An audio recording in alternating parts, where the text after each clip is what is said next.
J'espère que vous allez très très bien. Amen. Amen. Pour ma part, je vais très bien par la grâce de Dieu. Aujourd'hui a été encore une journée merveilleuse par la grâce de Dieu, pour la gloire du Seigneur Jésus-Christ. Et j'aimerais vraiment bénir le nom du Seigneur. Ce matin, nous étions à une évangélisation et c'était tellement merveilleux. Nos parents étaient présents sur place, les frères et sœurs étaient là et on a vraiment vu le Seigneur encore être glorifié. Alléluia! On a vraiment vu le Seigneur être glorifié. Et c'est ça le battement du cœur de Dieu. Qu'il y ait des vies changées, qu'il y ait des vies transformées et que vraiment le maximum de personnes puissent être sauvées. Amen. Nous sommes à la fin, frères et sœurs. Nous sommes à la fin. Tous les signes sont là. Tous les signes sont palpables. Et nous devons vraiment rester éveillés. Nous devons vraiment rester dans cette veille que la parole nous dit. Aujourd'hui, j'aimerais vraiment encourager une personne. Mais bien avant, j'aimerais que nous puissions vraiment bénir le Seigneur pour la vie de nos parents dans la foi. Amen. Comme je ne cesse de le dire tout le temps, je vois très souvent des hautes zèbres, mais qui ont été coupées. Alléluia. Et vous devez savoir que quand on arrive dans un endroit, très souvent, avant de bâtir une maison, ça peut être dans un endroit où il y a du travail à faire. Et nous savons que le premier travail est toujours laborieux, est toujours difficile. Mais Dieu nous a fait la grâce de pouvoir avoir des parents spirituels, des personnes qui un jour ont vu ce que Dieu avait prévu pour eux. Peut-être au départ, je me disais, peut-être ils avaient peur parce que l'appel de Dieu fait peur dans un premier temps. Mais par la puissance de Dieu, ils ont pu braver tellement de choses. Ils ont pu couper les hautes herbes. Ils ont pu en fait faire un chemin. Et nous, aujourd'hui, nous profitons de cette grâce-là en les accompagnant dans l'œuvre à laquelle Dieu les a appelés. Est-ce que ce n'est pas merveilleux? Est-ce que ce n'est pas merveilleux? Alléluia. Et nous devons bénir le Seigneur pour cela. Amen. Gloire à Dieu. Aujourd'hui, le Seigneur veut encore nous parler. Dieu nous parle tantôt d'une manière, tantôt d'une autre. Amen, la parole le dit. Mais aujourd'hui, je crois que c'est une répétition que Dieu veut nous faire. Mais nous devons savoir que quand un parent déjà répète quelque chose à son enfant, c'est parce que ça lui tient à cœur. C'est parce que ça lui tient à cœur. Avant peut-être de sortir, souvent les parents, si vous avez des enfants, qu'ils soient ados, qu'ils soient grands, on peut laisser des consignes, on peut laisser certaines instructions. Et on s'attend à ce que l'enfant puisse respecter les consignes qu'on lui donne. Alléluia. Et c'est ce que Dieu aujourd'hui m'a mis à cœur. Il y a vraiment une consigne qu'on peut banaliser, qu'on peut peut-être même délaisser par moment avec le temps, qu'on peut même se dire peut-être ce n'est pas quelque chose qui est important. Mais en ne prenant pas en compte cette consigne, nous allons directement à notre destruction en tant que chrétien. Est-ce qu'on est conscient qu'un chrétien peut vivre une vie chrétienne malheureuse? Est-ce que le fait d'avoir accepté Jésus un jour, ça veut dire que oui, je suis sauvé et tout va bien et c'est bon? Est-ce qu'on ne se rend pas compte que nous avons une responsabilité, une implication dans l'œuvre à laquelle nous avons été appelés? Le Saint-Esprit veut dire notre partenaire. Il veut dire celui avec qui nous collaborons. En amour, est-ce qu'il y a un forcing? Il n'y a pas de forcing en amour. En tout cas, à ce que je sache, il n'y a pas de forcing en amour. L'amour, c'est deux cœurs. Deux cœurs qui acceptent de se mettre ensemble et qui deviennent une seule chair. Alléluia. Et c'est aussi pareil avec Dieu. Dieu, un jour, dans son amour infini, a accepté de descendre de son trône de gloire et de venir faire quoi? S'unir à nous. Nous sommes aujourd'hui l'Église, le corps du Christ, bientôt l'épouse. Alléluia. Mais d'abord, nous sommes l'Église sur la terre. Mais Jésus vient chercher une épouse. Jésus ne vient pas chercher une église. Amen. Jésus vient chercher une épouse qui s'est gardée sainte jusqu'à son avènement. Est-ce que tu veux rentrer dans cette dimension d'épouse de Jésus-Christ? Ou bien tu veux toujours rester un chrétien lambda, un chrétien ordinaire qui vient les samedis à l'église, les dimanches à l'église, s'asseoir sur le banc, écouter la parole et repartir sans transformation? Aujourd'hui, je ne sais pas si je vais dire que c'est un prêche ou un enseignement, mais en tout cas, pendant que je le préparais, Dieu m'a vraiment mis un coup de taquet. Et je crois que vous allez aujourd'hui subir. Amen. Alléluia. Est-ce que quelqu'un est prêt à subir aussi? Alléluia. Mais ce n'est pas mauvais en soi. Dieu nous met souvent un coup de boost. Alléluia. Pour nous réveiller. Pour nous faire prendre conscience de l'urgence qu'il y a. La parole dit que même souvent il va à faire quoi? À sortir la verge. Et la verge, c'est la chicotte. Et ça, c'est un père. Un père qui aime ne verra pas son enfant aller dans le feu et puis le laisser aller. C'est pas possible. C'est pas possible. Il va le ramener sur le bon chemin, peu importe les moyens qu'il peut utiliser. Amen. Et c'est ce que le Seigneur veut nous faire aujourd'hui. Et j'aimerais que tu puisses vraiment préparer ton cœur, alléluia, à recevoir la parole de Dieu. J'aimerais que tu puisses vraiment ne pas te laisser distraire. Dis à ton voisin, voisin, je ne vais pas me laisser distraire. Je suis venu recevoir ma part. Je n'irai pas les mêmes bredouilles. Alléluia. Nous allons lire la parole de Dieu. Aujourd'hui, le thème, il est un peu long, mais je ne sais pas comment les frères de la com vont s'arranger pour l'écrire dans leur truc. Sans une vie de méditation, c'est la destruction assurée. Sans une vie de méditation, c'est la destruction assurée. Peut-être qu'on t'a tous les jours dit, lis la Bible, médite la Bible. Mais tu ne l'as pas vraiment compris. Je crois qu'aujourd'hui, tu vas sortir d'ici en tant qu'un chrétien vraiment renouvelé. Un chrétien qui va courir tous les jours, trouver du temps pour lire la parole de Dieu et la mettre en pratique. Parce que ce que Dieu a mis dans mon cœur, c'est vraiment quelque chose auquel je ne m'y attendais même pas. Amen. Nous allons lire la parole de Dieu dans Osée 4 au verset 6. Beaucoup de personnes connaissent ce passage. Hein. Alléluia. On peut même le citer, n'est-ce pas? Mon peuple est détruit par manque de connaissances. C'est basique. Vous savez, tout ce qui est basique, quand on parle de basique, déjà on parle de base. On parle de fondement. Il n'y a pas de maison sans base, sans fondement. Une maison qui n'a pas de base, elle s'écroule, tôt ou tard. Et ce passage-là a vraiment transformé ma vie. C'est un passage qui a vraiment changé ma vie, qui m'a donné vraiment l'amour des Écritures. Plus que vraiment être un chrétien lambda, peut-être qu'il va lire la parole de temps en temps, mais j'ai compris que ma vie se trouve dans la parole de Dieu. Et ça, c'est la vie. Ce n'est pas que de simples écritures en noir et blanc. Si Dieu a permis que nous puissions aujourd'hui avoir des Bibles entre nos mains, est-ce qu'on sait combien les gens ont lutté pour que ces écrits puissent être aujourd'hui là? Il y a eu des morts. Il y a eu du sang qui a coulé. Il y a eu des gens qui ont sacrifié leur vie pour que cette parole aujourd'hui, nous puissions l'avoir avec nous. Est-ce qu'on se rend compte de ce que nous sommes en train de rater? Est-ce qu'on se rend compte de la négligence? Est-ce qu'on se rend compte de l'ignorance?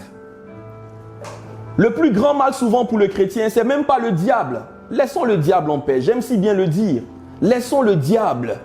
C'est l'ignorance qui nous tue. C'est le manque de connaissance qui nous tue en tant que chrétiens. Sinon, en Jésus-Christ, la parole dit, nous avons tout en Christ. Nous avons tout pleinement en Christ. Mais par ignorance, nous stagnons dans notre vie chrétienne. Nous restons là à pleurnicher. Nous restons là à pleurer. Pourtant, nous avons tout dans ce merveilleux livre qui nous a été donné. Comment ne pas prendre au sérieux un livre insufflé par Dieu? Dieu lui-même. La Bible dit c'est par l'Esprit, c'est poussé par l'Esprit que des hommes ont écrit de la part de Dieu. Poussé par l'Esprit. Là où il y a l'Esprit, il y a la liberté. Mais si tu ne sais pas ce que l'Esprit veut te dire, comment est-ce que tu vas être libre? Et tu peux être un chrétien, mais encore dans des chaînes, encore lié, encore en train de tourner sur lui-même, n'ayant pas une vie chrétienne heureuse, parce que tu ne veux pas simplement obéir à un principe, à un commandement. Osée 4, verset 6. Plus éclairé, s'il vous plaît. Mon peuple est détruit parce qu'il lui manque la connaissance. J'aimerais que vous puissiez prendre des choses pour noter, frères et sœurs, s'il vous plaît. Aujourd'hui, j'aimerais vraiment vous le demander de tout mon cœur. Amen. Prenez des notes. Prenez vos téléphones, il y a des blocs-notes. On a tout ce qu'il faut aujourd'hui. Un homme qui échoue aujourd'hui sa vie chrétienne, la Bible dit celui à qui il a été donné plus, il sera demandé plus. On n'a pas le droit d'échouer notre vie chrétienne. On n'a pas le droit, surtout dans ce 21e siècle. On n'a pas le droit. Parce que tout nous est donné pour pouvoir réussir. Mon peuple est détruit parce qu'il lui manque quoi? La connaissance. Puisque tu as rejeté la connaissance, je te rejetterai. Tu ne pourras plus exercer la fonction de prêtre pour moi. De même que tu as oublié la loi de ton Dieu, j'oublierai aussi tes enfants. Est-ce que là, il y a quelqu'un qui comprend tout ce qui est écrit? En tout cas, pour ma part, je le comprends simplement. Vous savez, souvent, on n'a pas besoin d'avoir 1000 révélations. Les choses peuvent être claires, noir sur blanc, quand nous les lisons dans la parole de Dieu. Mais aujourd'hui, il faut savoir que, malheureusement, dans l'Église, on veut faire entrer certaines choses.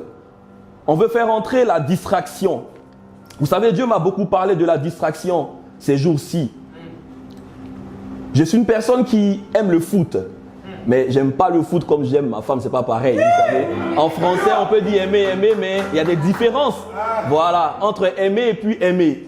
Mais j'aime le foot. Avant, j'étais passionné. Mais aujourd'hui, ma nouvelle passion, c'est Jésus-Christ. Alléluia, gloire à Dieu. Ma nouvelle passion, c'est Jésus-Christ.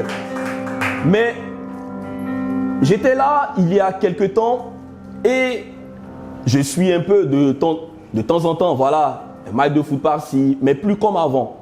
Avant, j'étais vraiment dans d'autres choses. J'étais même un grand parieur, voilà, les paris sportifs et autres. Mais Jésus m'a délivré. Et s'il y a quelqu'un ici qui est encore dans les histoires de paris sportifs, c'est pas de Dieu. Alléluia, c'est pas de Dieu. Amen.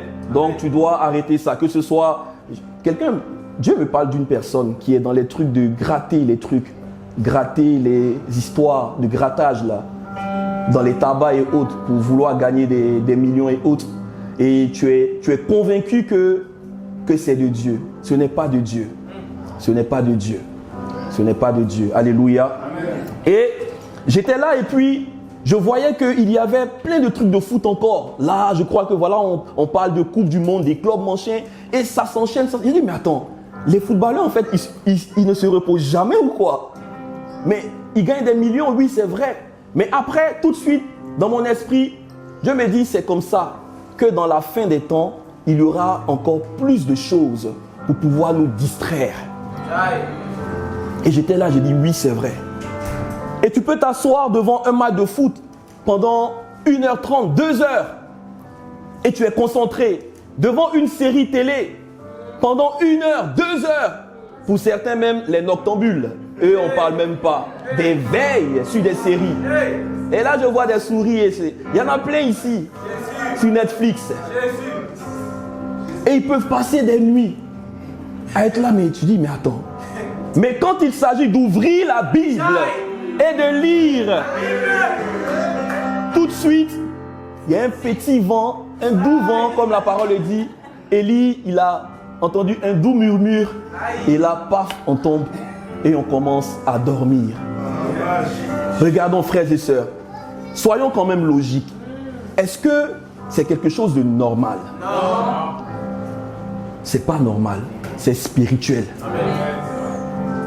Le diable veut fermer tes yeux. Il veut crever tes yeux. Il veut fermer ta bouche. Il veut boucher tes oreilles. Pour ne plus que tu entendes Dieu. Pour ne plus que tu parles la parole de Dieu. Pour ne plus que tu vois comme Dieu voit. Et c'est ce qu'il est en train de réussir à faire aujourd'hui. On s'intoxique des choses de ce monde.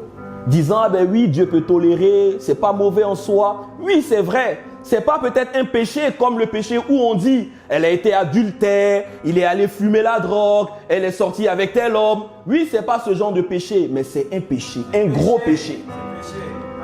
Le diable est le père du mensonge. Il est rusé. Qui parle de ruse, c'est un semblant d'intelligence mais qui est maléfique. Et c'est comme ça qu'il procède. Aujourd'hui, à travers tout ce qui est, en anglais on dit entertainment, c'est ça non? Tout ce qui est distraction, c'est un réseau. Les websites, les trucs comme ça. Quand on dit web, déjà ça veut dire toile. Qui parle de toile d'araignée, l'araignée il fait sa toile et puis il se dégage. Et les insectes viennent tomber dedans et après il les mange. C'est ce qu'il est en train de faire aujourd'hui. La distraction va prendre encore de plus en plus place. La distraction, les amusements, les jeux, tous ces trucs. Et pour nous, on va se dire, ah ben oui, aujourd'hui à l'église, on doit faire ci, on doit faire ça, des jeux, des trucs comme ça. C'est pas ça qui va attirer les gens, frères et sœurs. Amen. C'est l'onction qui attire. Alléluia. C'est la puissance de Dieu qui attire.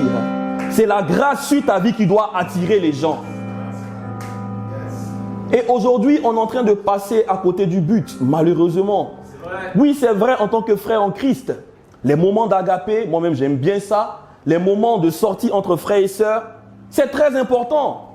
Moi, j'ai rien contre ça. Mais aujourd'hui, si c'est ça qui doit servir comme moyen pour pouvoir peut-être faire que nos frères, les gens d'ailleurs soient sauvés, on est en train de se tromper. C'est vrai. On est en train de passer à côté du but, carrément. C'est vrai. Parce qu'on est vide. Qu'est-ce que tu as à donner? Tu ne te nourris pas. La parole est appelée quoi? La nourriture. Jésus il a dit quoi? Que la parole est appelée le pain. Alléluia. La parole est appelée le pain. Mais si tu ne manges pas, quelle force tu peux avoir? Si tu es vide, comment tu peux attirer? Là où il y a le vide, ça n'attire pas. Hier, je parlais avec un frère et j'ai dit, mais si on t'emmène dans un resto et tu vois que là, il y a plus de monde et l'autre côté, c'est un peu vide, ta pensée sera quoi tout de suite? Ta pensée sera quoi? Où est-ce que tu vas aller? Je pose la question. Hein? Quelqu'un peut répondre? Pourquoi?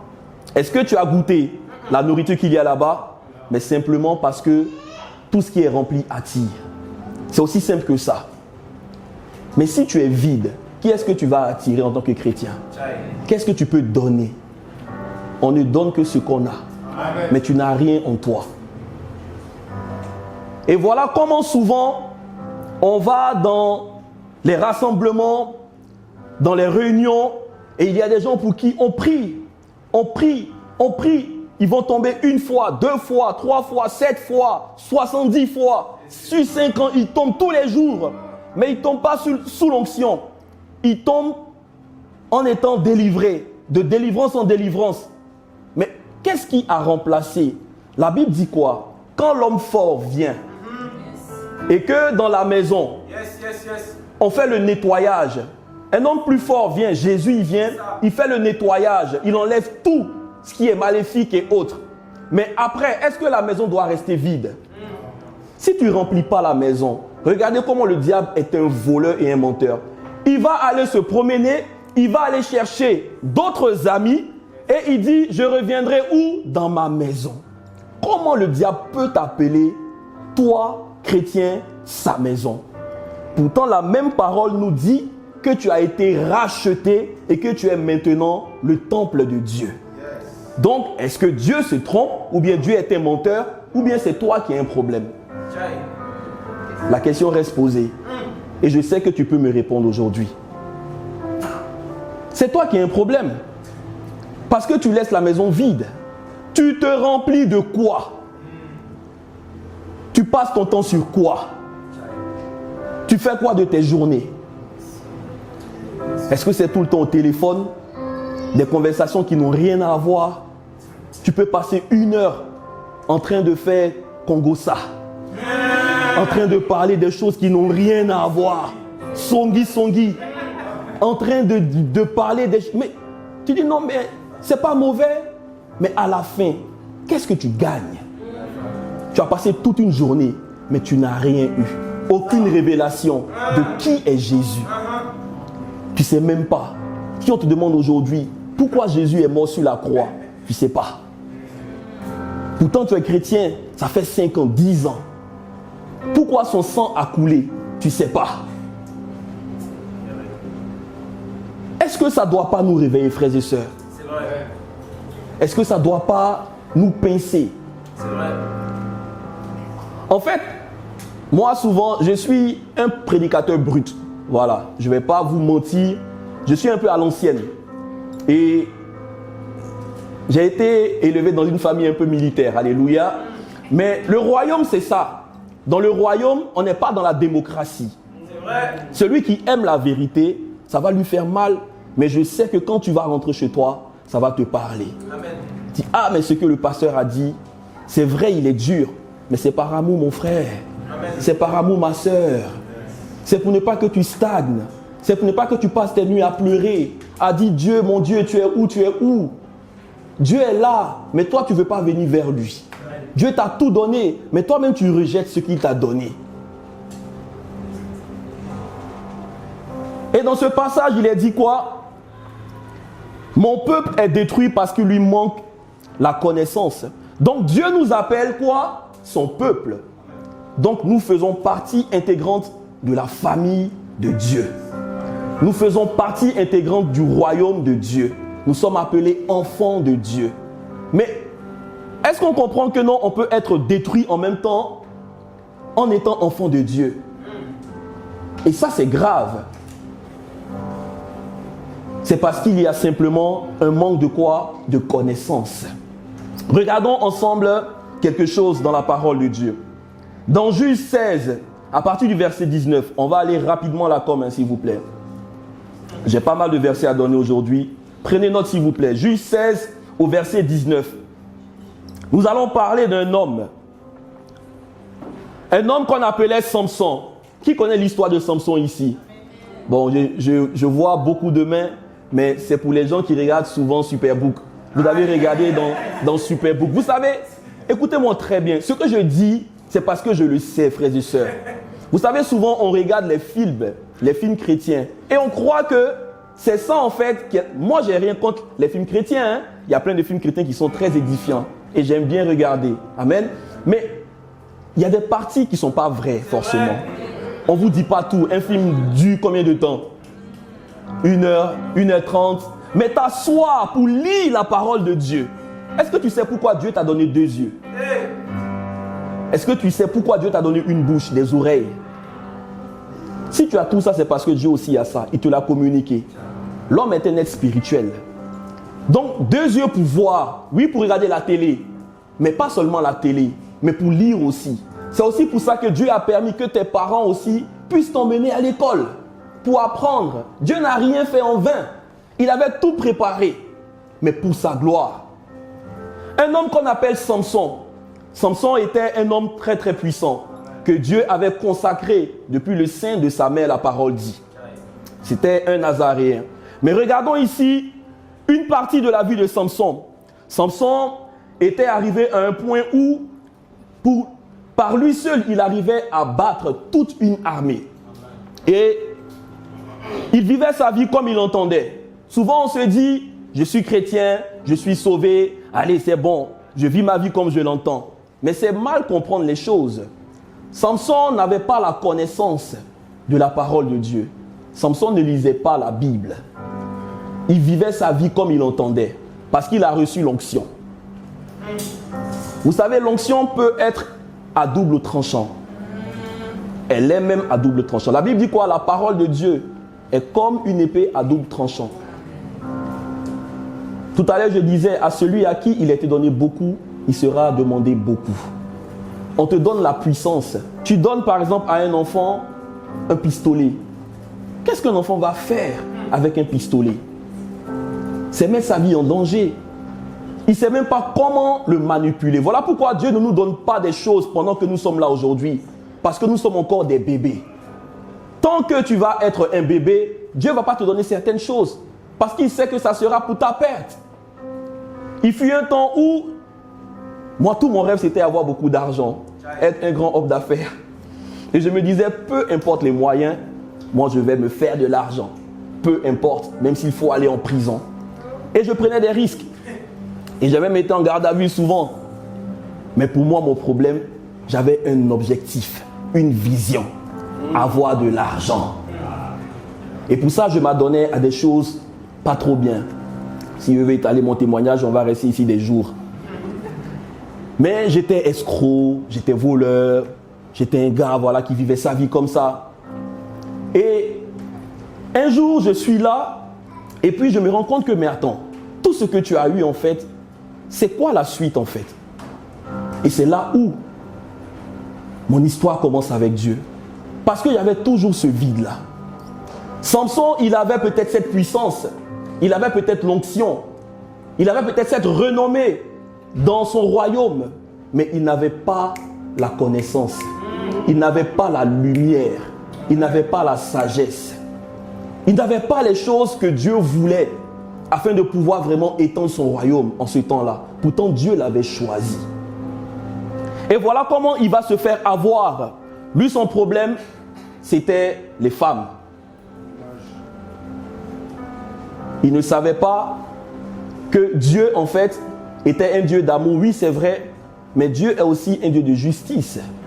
Voilà pourquoi j'aimerais dire à une personne aujourd'hui, ne dis pas oui, Dieu va tolérer, Dieu va tolérer. Non. Dieu tolère jusqu'à un certain point. À un moment, Dieu frappe. Dieu est un Dieu de justice. Dans la parole de Dieu, il y a 4 éléments qui sont importants. Quand tu lis la parole, tu vas trouver, généralement, tu vas trouver des promesses, tu vas trouver des prophéties, tu vas trouver des punitions, jugements. Alléluia. Et tu vas trouver la 4e chose, promesses, punitions, prophéties et les jugements. Donc ça, en fait, tu dois comprendre que ce sont des choses que tu peux trouver dans les versets. Mais si tu ne prends pas au sérieux tout ce que Dieu dit, pour toi, tu vas te dire, Dieu, il est simplement un Dieu d'amour, et tu vas rester dans ce côté-là. Mais n'oublie pas qu'il a aussi une autre facette. Amen. La facette de celui qui devient le lion plus tard. Alléluia. Parce qu'à la fin, tout le monde sera jugé. On va tous rendre des comptes devant Dieu. Et ça, personne ne va échapper. C'est la bonne nouvelle que j'ai à t'annoncer. Très bientôt, par la grâce, le Seigneur est en train de me mettre à cœur. Je crois qu'on doit vraiment enseigner les choses aussi de l'Apocalypse aussi, sur le jugement de Dieu. Parce qu'on ne parle pas trop de ça et ça donne une certaine légèreté dans nos assemblées. Mais on doit parler de ces choses-là. Et Samson rencontre une femme qu'on appelle Delilah. Et il est dit quoi? Elle endormit Samson. Voilà, lui, il voit déjà une femme et puis il dort en même temps. Elle endort, il a vu seulement, il commence à dormir sur ses genoux. Puis, ayant appelé un homme, elle lui fit raser les 7 tresses de la tête de Samson et commença ainsi à le dompter. Tout à l'heure, j'ai employé le terme dompter. La Bible dit quoi? L'homme fort, le premier, il vient pour nous dompter, le diable. Mais quand l'homme plus fort vient, Jésus, il vient et il le dompte aussi. Alléluia. Mais lui, il est dompté ici par le diable. Il perdit sa force. Les 7 tresses, dans le symbole, c'est la puissance. Alléluia. Qui parle de 7, parle de puissance. Amen. Dans Apocalypse, on peut voir les 7 cornes. Amen. Donc, qui parle de 7 dans la parole de Dieu parle de puissance. Et la puissance de Samson, lui, est retirée. Parce que quoi? Il aimait jouer avec les choses de Dieu. Il jouait tout le temps. Est-ce que tu n'es pas ce type de chrétien qui prend tout à la légère, qui passe son temps à dire, ouais, c'est vrai, c'est les choses de Dieu, mais bon, oui, Dieu aime, Dieu c'est bon, Dieu c'est comme ci, c'est comme ça. Mais un jour, il y a toujours un jour, mon frère. Et pour Samson, le jour est arrivé où il s'est fait avoir. Il était tellement confiant. La Bible dit que celui qui croit qu'il est debout ne prenne garde à ne pas tomber. Amen. Voilà pourquoi on doit veiller. Et c'est le temps de veille, c'est le temps de la fin, c'est vraiment le temps de veille. Amen. Au verset suivant, il est dit quoi? Verset 20. Elle dit alors, les Philistins sont sur toi, Samson. Il se réveilla et dit, je m'en tirerai comme les autres fois, je me dégagerai. Il ne savait pas que l'Éternel s'était retiré de lui. Est-ce que c'est dans la Bible ou pas? C'est dans la Bible. Donc tu peux même avoir la puissance de Dieu, les dons spirituels, l'onction, et Dieu va se retirer de toi. Dieu n'est plus dans ton affaire. Est-ce que ce que je dis est faux? C'est écrit, hein? C'est la Bible. Il avait la puissance, il avait l'onction, mais Dieu n'était plus avec lui. Les dons sont irrévocables. Vous savez, Dieu peut sauver des gens à travers toi. Tout ce qu'il veut, c'est de gagner des âmes, hein, lui. Tu vas faire des choses. Vous savez, souvent, il y a même des gens qui vivent dans l'impudicité et autres, mais qui font des miracles. Hein. C'est vrai, c'est vrai. Ils font des miracles.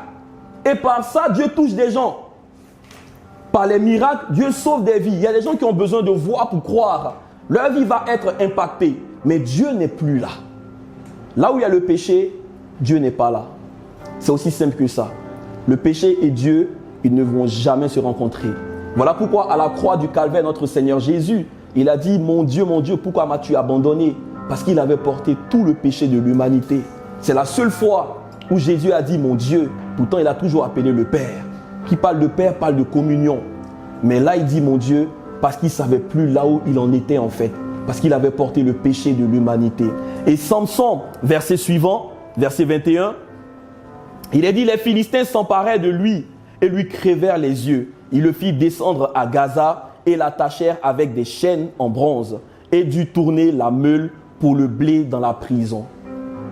Voilà comment souvent notre vie chrétienne est réduite à être des personnes qui font des choses qui n'ont rien à voir avec ce à quoi Dieu nous a appelés. Être en prison, être un jouet, une marionnette, une personne qu'on utilise. Parce que là, on ne doit pas dire Amen. Parce que là, le Amen veut dire ainsi soit-il. On ne doit pas dire Amen. Parce que quand on dit Amen, c'est qu'on est en train de recevoir des choses qui ne sont pas bien. Mais là, il était vraiment réduit à un homme que le diable utilise. Est-ce qu'aujourd'hui, le diable ne te manipule pas comme il le veut? Est-ce que même devant le péché, où tu demandes pardon à Dieu, où tu pleures tous les jours, tu ne retombes pas encore là-dedans? C'est parce que tu es vide. C'est parce que tu es vide. Dieu te prend, il te pèse, il regarde, il n'y a rien en toi. Qu'est-ce que tu veux donner? Comment tu peux résister? Quand le diable il vient, il dit, allez, j'ai ma maison là. Et il vient une pensée, allez, c'est bon. Tu repars encore dans les mêmes choses. Depuis combien d'années tu luttes? Parce que tu ne prends pas Dieu au sérieux. Tu ne médites pas sérieusement la parole de Dieu. Les Philistins s'emparaient de lui et ils font quoi? Tout de suite, ils crevèrent ses yeux. Tu n'as plus de vision. Le diable, il arrive à crever nos yeux quand on est devant la parole de Dieu et que tout de suite, on commence à dormir. Et il y a des gens aujourd'hui, vos yeux sont crevés. Mais nous allons prier pour ça. Pour que votre vie de méditation, vous puissiez vraiment avoir une vie de méditation vraiment pleine en Christ. Où vous puissiez lire les Écritures et qu'il y ait des illuminations. Vous puissiez comprendre la parole de Dieu dans l'esprit. Et pendant que hier, j'étais en train de méditer, toutes ces choses étaient en train de venir. Je lisais la parole, mais il y a des choses que hier, j'ai complétées dans le prêche d'aujourd'hui, que c'est hier que j'ai reçu. Parce que je me dis, non Seigneur, je ne veux pas venir devant ton peuple. Vous savez, c'est avec une crainte qu'on se tient ici pour apporter la parole de Dieu. Ce n'est pas un travail humain. Ce n'est pas par nous-mêmes. Déjà, moi, avant de me tenir devant un public comme ça, parler, je n'arrivais jamais. C'était impossible. Mais Dieu m'a délivré. Et être là, c'est par la grâce de Dieu. Et je ne veux pas venir en fait enseigner n'importe quoi. Me lever, oui, j'ai vu un truc, je viens, je prends un peu, allez, paf, copier-coller. Allez, Seigneur, je donne. Et puis voilà. C'est se foutre de Dieu. Et je ne suis pas un tel prédicateur. Amen. Et ma prière tous les jours, c'est ça. Seigneur, aide-moi. Partage-moi ton cœur à pouvoir le communiquer à ton peuple. Amen. Parce que vous êtes précieux pour Dieu. Si vous ne le savez pas, moi en tout cas, je le sais à votre place. Vous êtes précieux pour Dieu. Et regardez quelque chose que nous allons voir ensemble. On parlait de Samson qui était une personne dont on se servait pour pouvoir jouer, se divertir. Au verset 25, toujours, Juge 16, 25, on voit quelque chose qui est vraiment déplorable. Dans leur joie, ils dirent qu'on appelle Samson et qu'il nous amuse. On fit sortir Samson de la prison et il joua devant eux. Samson était devenu un jouet. Un chrétien qui devient un jouet. Au travail, tu deviens un jouet. Parce que tu es vide. Il n'y a rien en toi. Tes mêmes collègues qui sont athées, qui sont dans des trucs bizarres, des religions et autres, quand ils te voient, ils se moquent de toi. Parce que tu n'as pas de puissance. Parce que tu es vide. Parce qu'ils ne voient pas un homme spirituel. Tu es chrétien, oui, de nom.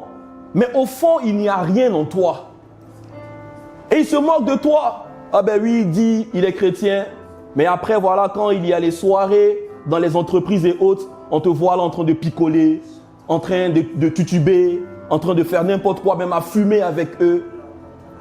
Ta vie ne reflète même pas la vie d'un chrétien. Comment est-ce que tu veux que ton Dieu puisse être sanctifié, comme la parole dit? Que ton nom soit sanctifié. Amen. C'est par qui que le nom de Dieu va être sanctifié? Par toi, son Fils. Mais comment tu le sanctifies si toi-même tu n'es pas saint? Comment est-ce que tu veux que les gens puissent vraiment être attirés par Dieu? Exode 32, verset 6. La Bible dit que Moïse est monté. Il est allé chercher Dieu. Il est allé parler à Dieu. Et Moïse descend et il voit quelque chose d'affreux. Le peuple s'est fait un veau d'or. Et il dit quoi? Il dit, le lendemain, ils se levèrent de bon matin et offrirent des holocaustes, des sacrifices, de la religiosité. Oui, je viens à l'église, je viens servir tout et tout. Mais après, le peuple s'assit pour quoi? Pour manger, pour boire. Et puis, ils se levaient pour s'amuser. Dans d'autres versions, on dit pour se divertir. Le divertissement. Ne te laisse pas distraire, frères et sœurs. Ne vous laissez pas distraire. Ne vous laissez pas avoir. Le diable est subtil. Le diable, il est très subtil. Il ne va pas descendre avec des cornes comme ça, non. Mais il a des stratégies qu'il met en place pour nous avoir. C'est la distraction aujourd'hui. Et surtout quand on est jeune, on oublie les choses de Dieu et on reste concentré sur des choses. Oui, je suis jeune, je peux encore profiter. Qui t'a dit ça? Qui t'a dit que la mort ne frappe pas les jeunes aujourd'hui? Qui t'a dit ça? Regardez les infos. Et ces jours-ci, un peu partout, des stars, des personnes qu'on connaît, les gens meurent.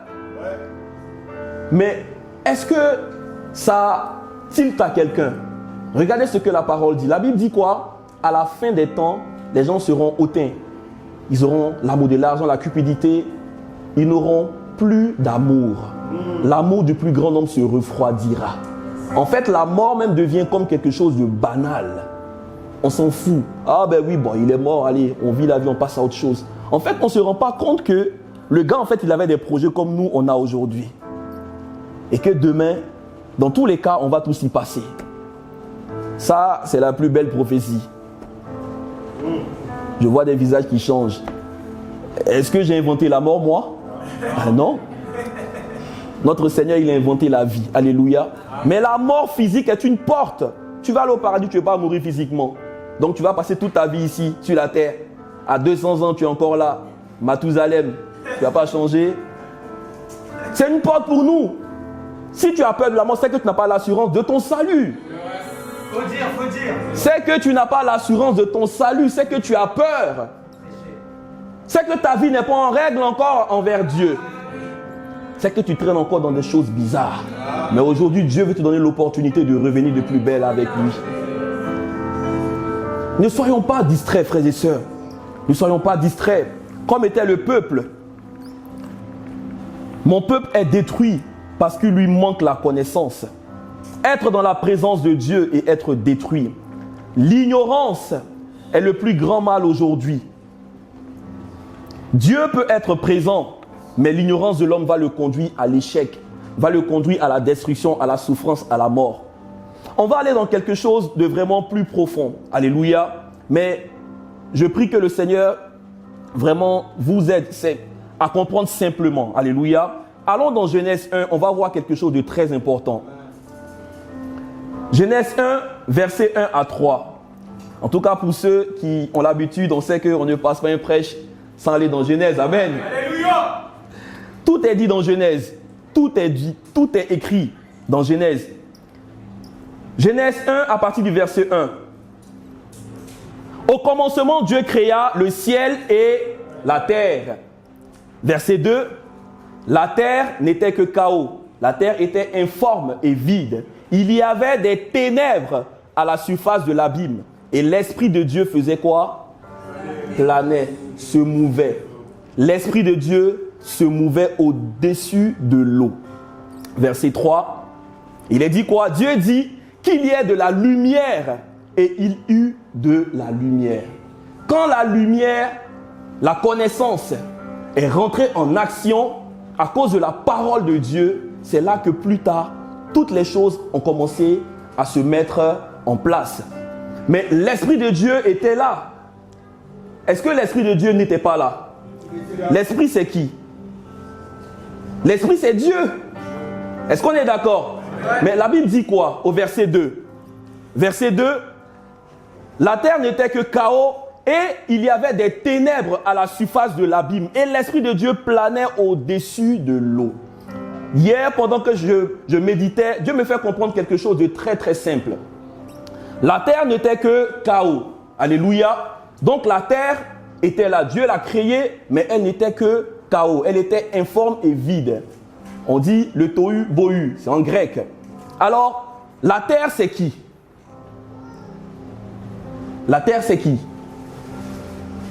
Quand on va plus tard, dans quelques versets plus loin, Genèse 2, l'homme a été créé à partir de quoi? De la poussière.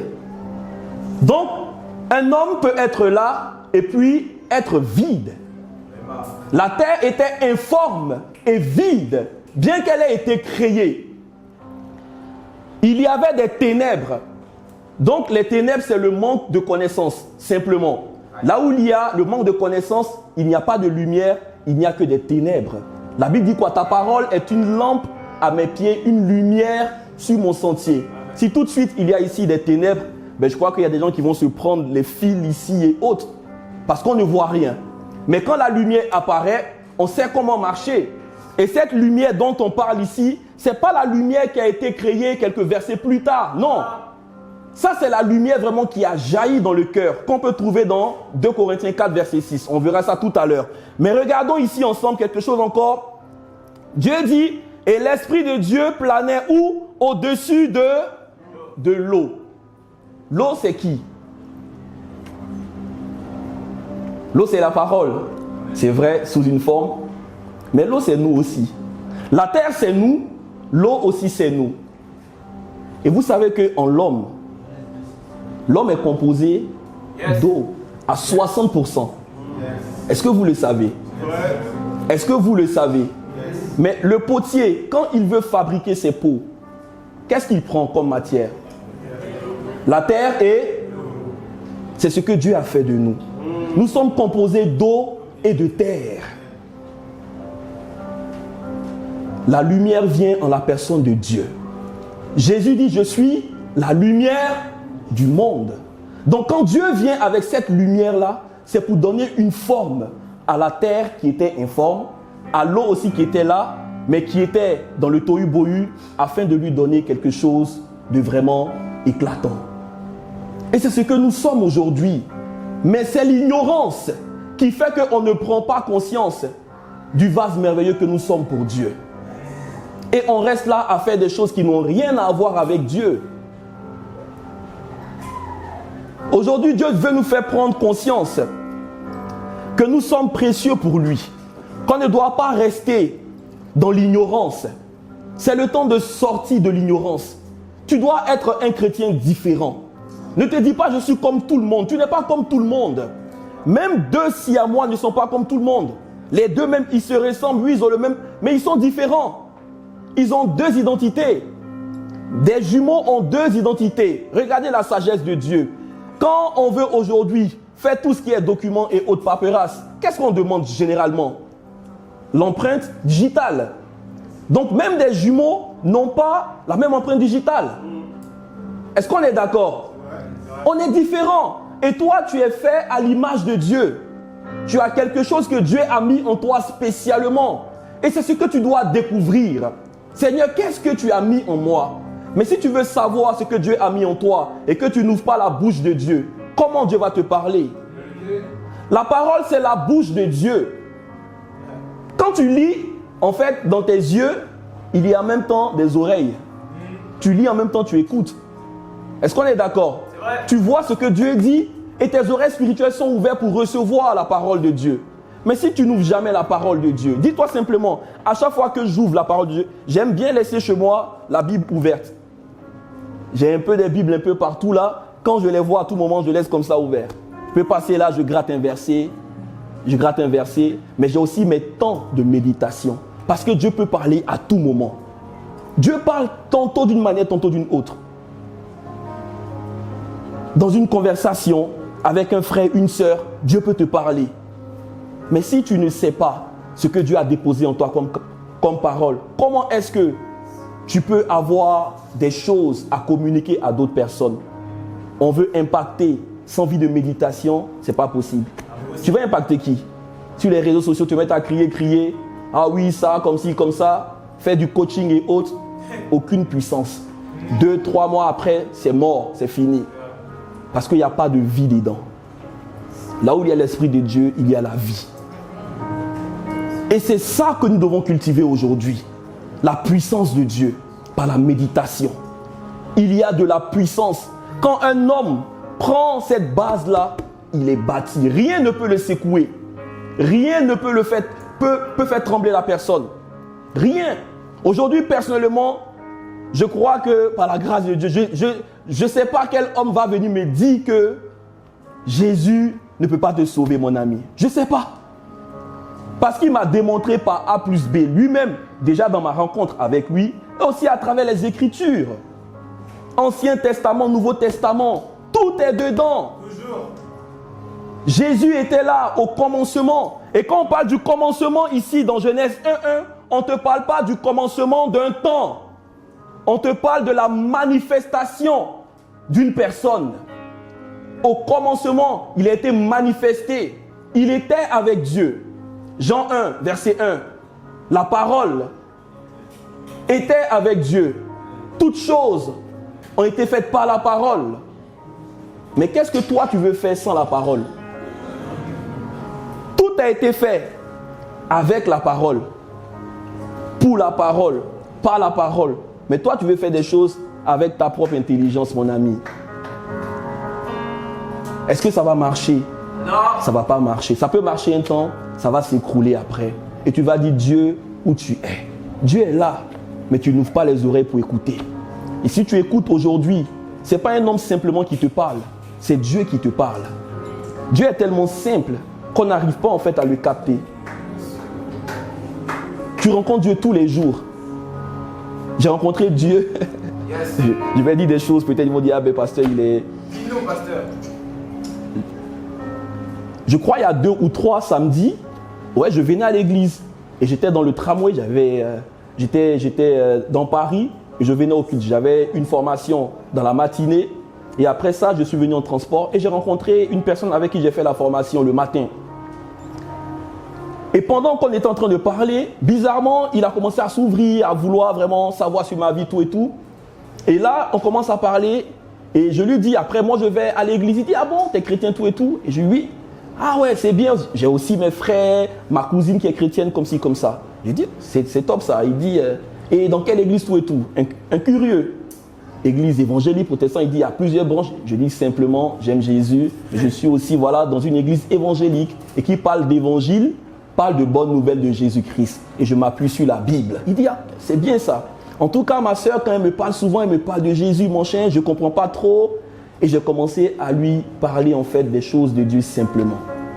Et pendant qu'on était dans le tramway en train de venir, un monsieur est sorti de nulle part, comme un alcoolo. Il s'est mis à côté de moi. Et il me dit quoi? Il me dit, est-ce que c'est ce qu'on t'enseigne? Il me dit à moi, est-ce que c'est ce qu'on t'enseigne? Frères et sœurs, je l'ai regardé. Et même l'autre qui était là, c'est comme si en fait il ne voyait pas la personne qui était à côté de moi. Mais pendant que je parle avec lui, je comprends qu'il y a quelque chose que je n'ai pas fait. En fait, je n'ai pas prêché ce que Jésus a fait à la croix. J'ai un peu tourné en rond, j'étais là, je parlais comme ça des choses de l'église et autres. Mais en fait, il était vraiment direct envers moi. Et après, je descends du tramway, c'est comme si je ne le vois plus. Et je suis resté là, je devais descendre à Adrien Bolland, je crois, c'est ça, non? Et je descends là, et puis je suis là, et je suis resté là perplexe. Et je dis, mais c'est quoi ça?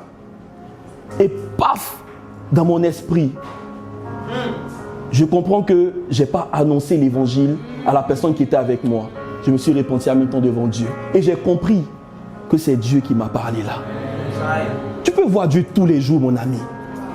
Tu peux le voir. J'ai encore plein d'histoires. Une fois, j'ai parlé d'une vieille qui m'a évangélisé pendant que moi, je partais évangéliser. Il y a des choses que Dieu fait tout le temps. Tout le temps, il peut le faire. Mais souvent, on est tellement distrait. On n'arrive pas en fait à percevoir, à capter l'Esprit de Dieu. Et aujourd'hui, je veux vraiment qu'on puisse avoir cette sensibilité. Qu'on puisse avoir vraiment la compréhension de ce que Dieu veut faire avec nous.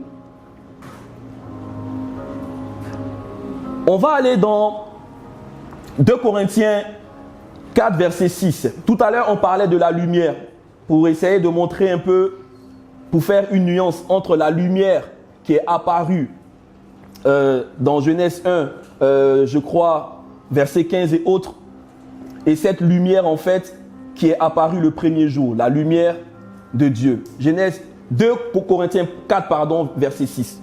2 Corinthiens 4, verset 6. En effet, le Dieu qui a ordonné que la lumière brille au sein des ténèbres a aussi fait briller sa lumière où? Dans notre cœur pour faire resplendir quoi? La connaissance. Pour faire resplendir la connaissance de la gloire de Dieu dans la personne de Jésus-Christ. C'est de cette lumière-là dont il est question dans Genèse 1, verset 2, verset 3 et autres. Mais plus tard, on voit que Dieu créa les luminaires. Là maintenant, on te parle du système. Soleil, étoiles et autres. Ça, ce n'est pas cette lumière-là. Mais regardons un truc simple dans la vraie vie. Un endroit où il peut avoir la vie, véritablement. Un endroit où il y a la vie, c'est un endroit où il y a 3 choses qui sont très importantes. Où il y a la lumière, où il y a de l'eau, où il y a la route, la terre. S'il n'y a pas ces 3 conditions qui sont réunies, généralement, l'homme ne peut pas habiter dans un endroit. Parce que l'eau, elle est source de vie. Est-ce qu'on est d'accord? La lumière aussi, elle est importante pour pouvoir nous éclairer. Et combien de choses, quand Thomas Edison a découvert la lumière dans les années 1800, combien de choses, en fait, ça a révolutionné derrière. Alléluia. Donc, la lumière est importante. La lumière, c'est la connaissance. Si on n'a pas la connaissance révélationnelle de tout ce qui est écrit là, on ne peut pas avancer avec Dieu. En grec, cette lumière, ça s'écrit phos, P-H-O-S. On va maintenant parler de la définition en elle-même, de la méditation. C'est quoi méditer la parole de Dieu pour une personne qui aspire à méditer?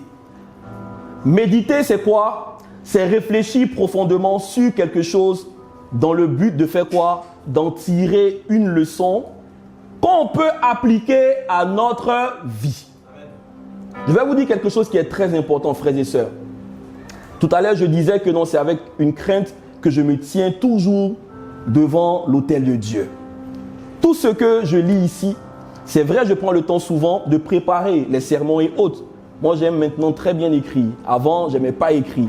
J'en parlais avec un frère, j'ai fait de la série littéraire, mais avant, je n'aimais pas lire, je n'aimais pas écrire. J'aimais chercher l'argent, c'est tout.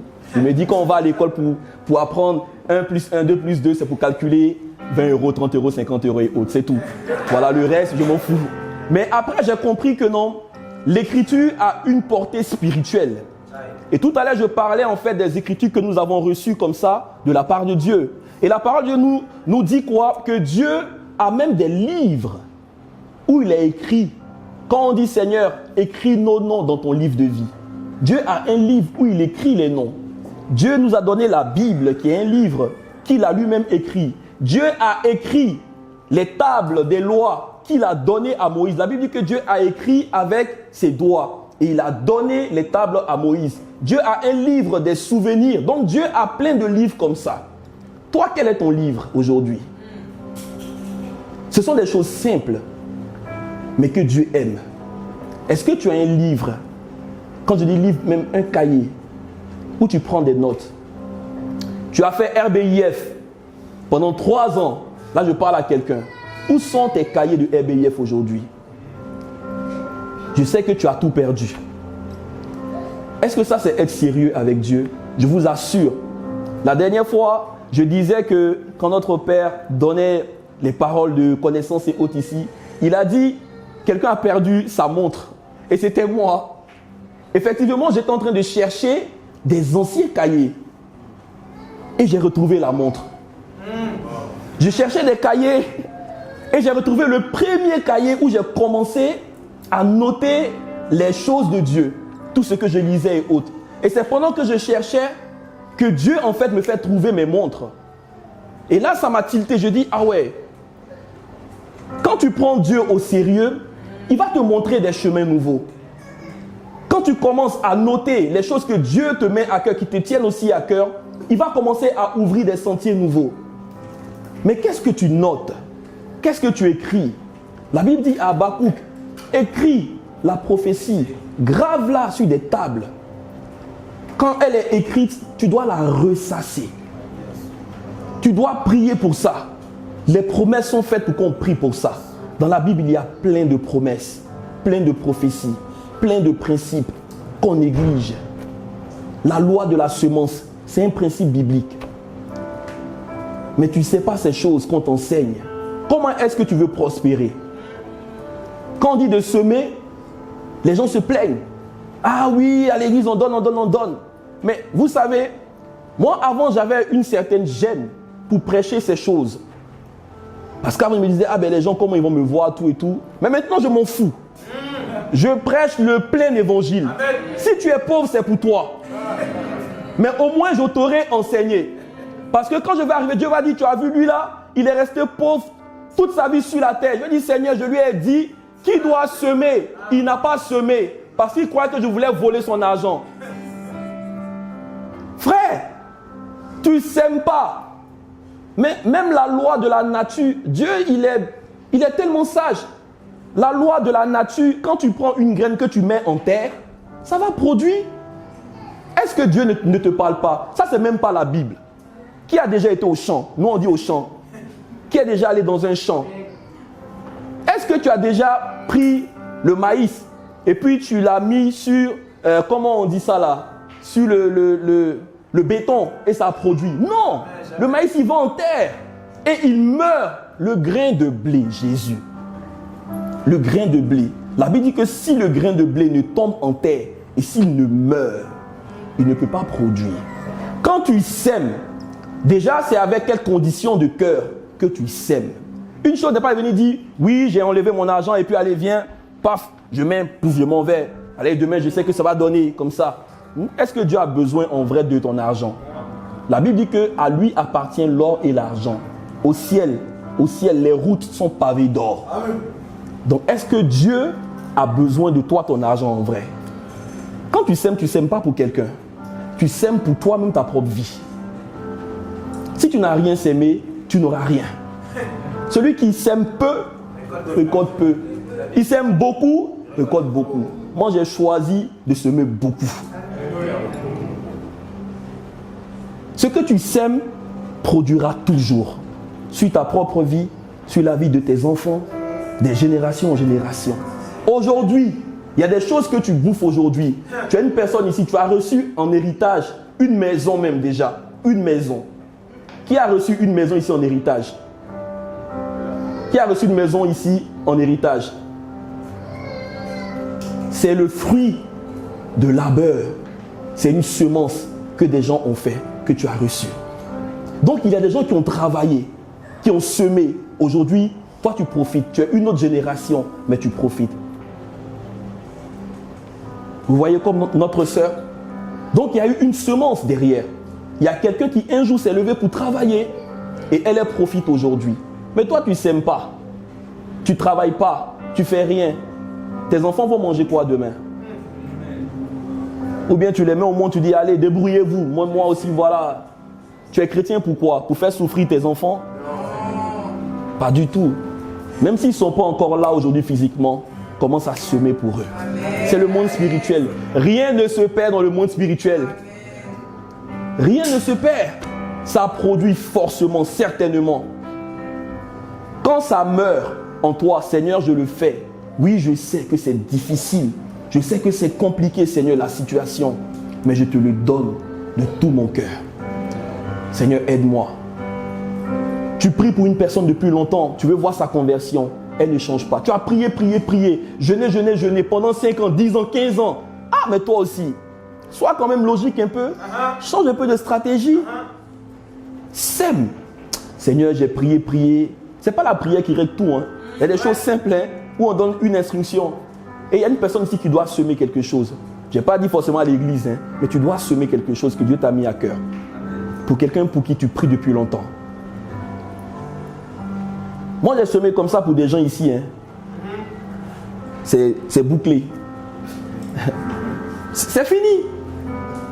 Il y a des frères dans la louange, j'ai semé pour eux. C'est vrai. C'est fini. Ta voix, ça va toujours chanter pour Dieu. Même si un jour on te met l'argent devant comme ça, une grande table, on dit oui, prends l'argent, viens chanter.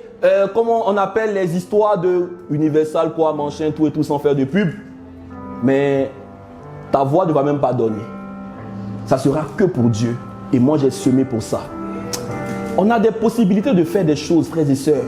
Mais si tu ne médites pas, la Bible dit que non, on a la possibilité de lier et de délier. Est-ce que la semence que j'ai faite, elle est méchante en vrai? Non. C'est pour que la personne puisse rester dans les voies de Dieu. C'est pour que Dieu puisse vraiment toujours l'utiliser comme son instrument.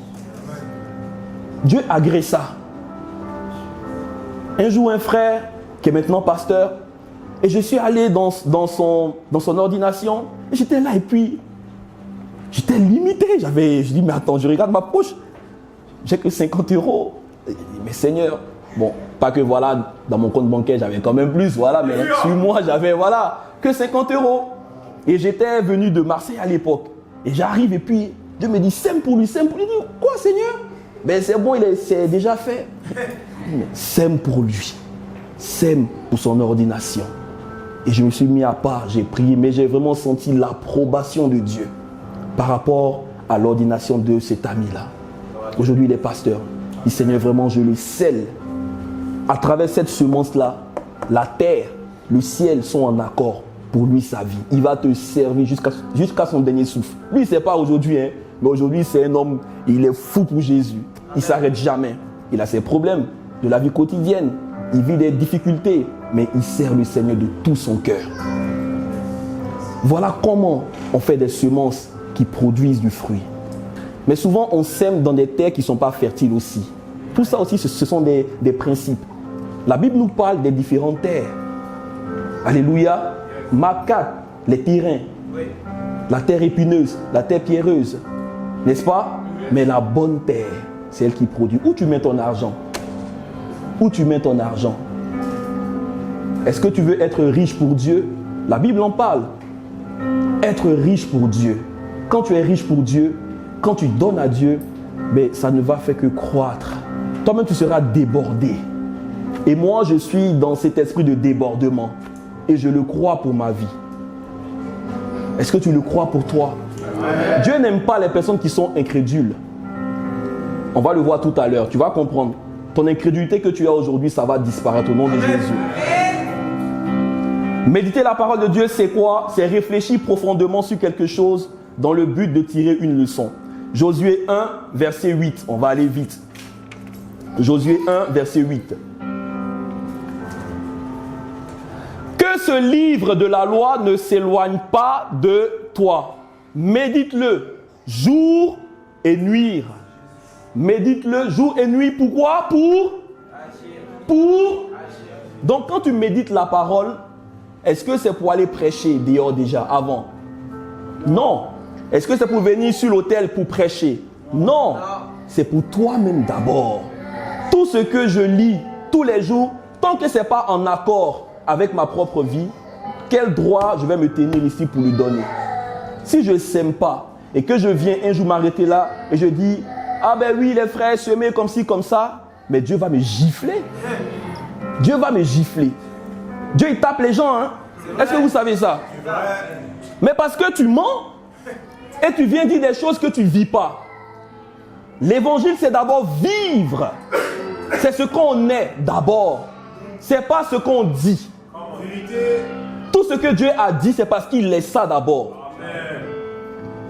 Dans Genèse 1, Dieu dit qu'il est la lumière. Il dit et la lumière soit. C'est parce que Jésus est la lumière. Il a dit, je suis la lumière du monde. Je suis la lumière du monde. Dieu est la lumière du monde. Donc Dieu ne peut pas donner des choses qui n'est pas d'abord. Dieu a d'abord lui-même semé son Fils pour nous. Amen. Le grain de blé, c'est Jésus en vrai, qui est tombé en terre et qui est mort. Amen. Et qui a produit aujourd'hui tous les chrétiens que nous sommes. Amen. Quand on dit chrétien, c'est quoi? C'est petit Christ. Le premier-né devait mourir d'abord pour que toi, tu sois là aujourd'hui. C'est un principe. C'est biblique. Que ce livre de la loi ne s'éloigne pas de toi. Médite-le jour et nuit pour agir avec fidélité. Pour agir avec fidélité. Donc si tu ne médites pas la parole jour et nuit, comment tu peux agir? Donc la parole est faite déjà pour qu'elle soit pratique dans notre vie. Souvent, tu n'as pas besoin de parler pour qu'on sache que lui, c'est un chrétien. Simplement, ta manière de vivre, ta manière d'être, même dans ton langage. Moi, il y a des gens, quand je les rencontre, en fait, j'ai une petite technique pour savoir s'ils sont chrétiens ou pas, ou bien s'ils sont bébés ou pas. Les laisser parler. Quand quelqu'un parle beaucoup, tu connais en même temps le niveau spirituel. La parole nous parle de quoi? De la sagesse. Tenir sa langue. C'est pas partout on parle blablabla. Non. Il faut apprendre aussi souvent à se taire. Amen. Jacques en parle. Mettre un mort sur notre bouche. Parler trop, c'est signe de... C'est pas moi qui dis, hein, c'est la parole. Hein, donc, ah ouais, comme je parle. Là, les gens vont plus parler. Là, quand il dit Amen, ils vont dire Parce que on parle trop, non, on parle plus. Parlez les frères, mais parlez le langage de Dieu. Amen. Pour agir fidèlement. Un homme comme David, on prend l'exemple de David rapidement. La Bible dit que David était l'homme selon le cœur de Dieu. Quand tu médites sur David, qui n'aimerait pas être ici l'homme selon le cœur de Dieu? Est-ce que David était parfait? Non. On aspire à être l'homme selon le cœur de Dieu, mais sans vivre des choses que David a vécues. N'est-ce pas? Sans aller tuer un homme et prendre sa femme, commettre l'adultère. Donc toutes ces choses ont été écrites pour nous. Donc quand tu médites, en fait, tu dis, ah, je veux être comme David. Mais attention, David a fait des erreurs. Et Dieu nous montre en fait des histoires comme Abraham, Jacob et autres, pour qu'on puisse tirer des leçons. On ne connaît même pas les histoires de l'Ancien Testament. Comment tu peux savoir? Comment tu peux savoir que oui, David, en fait, il a fait des erreurs? Si tu ne lis pas. Pourtant, on dit non, c'était un grand roi, mais un roi qui a vécu des moments difficiles aussi. Par négligence aussi. Son fils l'a poursuivi. Il voulait tuer son père parce que le péché est rentré. Mais David était l'homme selon le cœur de Dieu. David agissait fidèlement en tant que berger. La parole de Dieu ne s'éloignait pas de sa bouche. Regardez presque tous les psaumes. C'est David. Il y a d'autres personnes aussi. Mais David a écrit pas mal de psaumes. Le psaume 119 qu'on a dit de méditer ce mois. Qui a lu le psaume 119? Et soyons sincères, frères et sœurs, s'il vous plaît. S'il vous plaît. S'il vous plaît. Ce n'est pas de l'amusement. Je vous le dis en vrai. Soyons sincères. Qui a ouvert au moins le psaume 119 pendant ce mois? Je ne parle pas des personnes peut-être qui ne sont pas en fait dans le groupe de l'église ou bien quoi, hein, mais de nos frères ici. Bon, on donne des instructions. Est-ce que vous croyez que quand on dit de lire un truc ou bien de le méditer, est-ce que c'est parce qu'on se lève comme ça pour dire non, il faut lire, il faut méditer? C'est parce qu'on reçoit quelque chose de Dieu qu'on le communique. Mais si tu ne prends pas ça au sérieux, comment tu veux grandir avec Dieu? Là, tu vas dire, ah ben non, moi, pasteur, l'esprit m'a dit de méditer ça. Vous savez, il y a des gens comme ça, hein, Moi, quand quelqu'un dit l'esprit m'a dit, je le laisse en même temps avec l'esprit. Moi, je dis non. Où il y a l'esprit, je ne me mêle pas. Je ne parle même pas. Si l'esprit t'a dit, gloire à Dieu. Mais moi, ce que Dieu m'a mis à cœur, c'est ce que je donne. Et je crois que si Dieu m'a mis à cœur aussi, s'il a mis aussi au cœur de nos parents spirituels, c'est parce que Dieu veut le communiquer. La grâce est débordante. Le psaume 133 nous en parle. L'huile qui coule. Est-ce que tu veux recevoir cette huile? Souvent, on donne des instructions, on fait autre chose. Et on veut voir la grâce de Dieu sur nos vies. Ah ben pasteur, comme tu as dit ça, moi j'ai entendu l'esprit m'a dit, souvent même l'esprit il souffre. Il m'a dit de faire ci, de faire ça. Demain tu fais, il n'y a rien. On te dit, va voir une personne simplement. Va, dis à cette personne, elle va t'aider. Ah ben non pasteur, moi tu sais, dans ce monde, j'ai travaillé dans ci, comme ci, comme ça, comme ça. 3 ans plus tard, ah pasteur, tu sais le sujet pour lequel j'avais dit de prier. Moi je vais prier. Non, je ne prie pas pour ça. Parce que j'ai dit, va voir quelqu'un. Mais tu n'es pas allé. Tout à l'heure, ma femme disait, le prophète a dit à la dame de faire quoi? Donne-moi le pain que tu as là. Donne-moi. On dit, ça c'est un faux prophète. Si aujourd'hui il dit, donne-moi ce que Dieu a dit tu as là. Donne-moi ça. Pasteur, non. Ça c'est un pasteur voleur. Mais quand Dieu a dit, et la femme a obéi simplement à l'instruction, derrière, on a vu tout ce qui s'est passé. Yes. Débordement de grâce. Alléluia. Soit Dieu ment, soit c'est nous qui sommes dans l'erreur. Généralement, c'est nous. Jésus l'a dit, vous lisez les Écritures, mais vous ne les comprenez pas. Et c'est vrai, on est dans l'erreur. Parce qu'on se dit que non, tout ce qui a été écrit ici, là, c'est pour d'autres genres de personnes. Pourtant, eux-mêmes, ils n'avaient même pas le Saint-Esprit. Tous les miracles qu'ils ont fait, Élie, Élisée et autres, ils n'avaient même pas le Saint-Esprit. Toi, tu as le Saint-Esprit en toi, mais tu ne vis rien avec Dieu. Ta vie chrétienne est fade. C'est chauffer les bancs, partir à la maison, chauffer les bancs, partir à la maison. Tu n'as rien expérimenté avec Dieu. Les gens là me disent que le temps est quoi?